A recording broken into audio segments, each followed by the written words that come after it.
Sa latest vlog ni PB Love ay makikitang nag-iimpake ng mga damit si Badiday. Tinanong siya ni Kuya Tutoy na kung saan ito pupunta.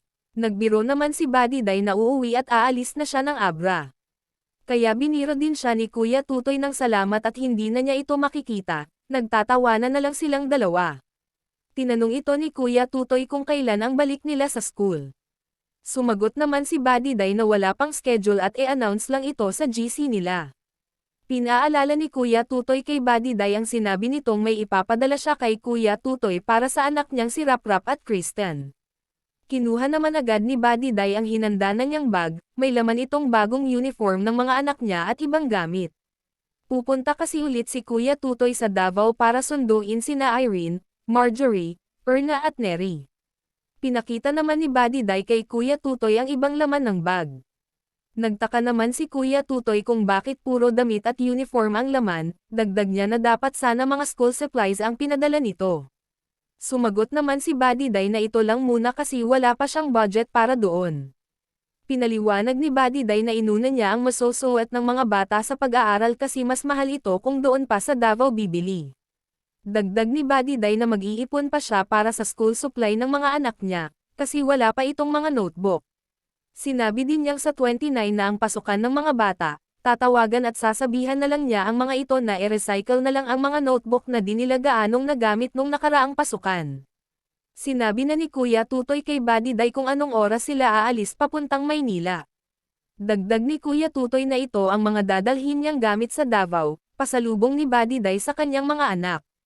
At sana hindi siya mag-excess nito kasi yung ibang gamit ni Madeline ay siya ang magdadala. Binanggit ni Kuya Tutoy na kasama niya si Madeline sa biyahe papunta ng Davao.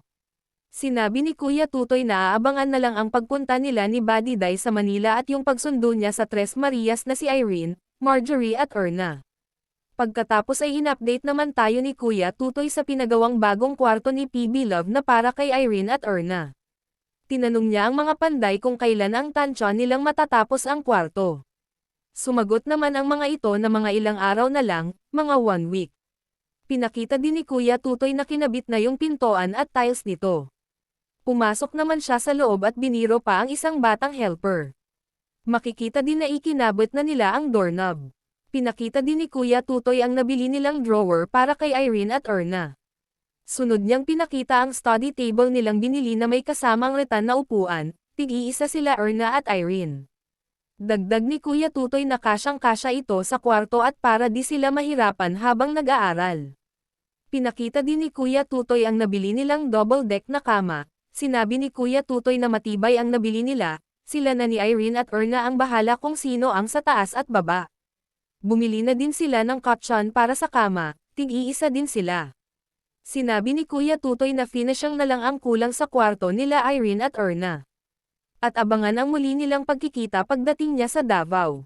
At para sa more summary video ng Pugong Biyahero, huwag kalimotang mag-like and subscribe.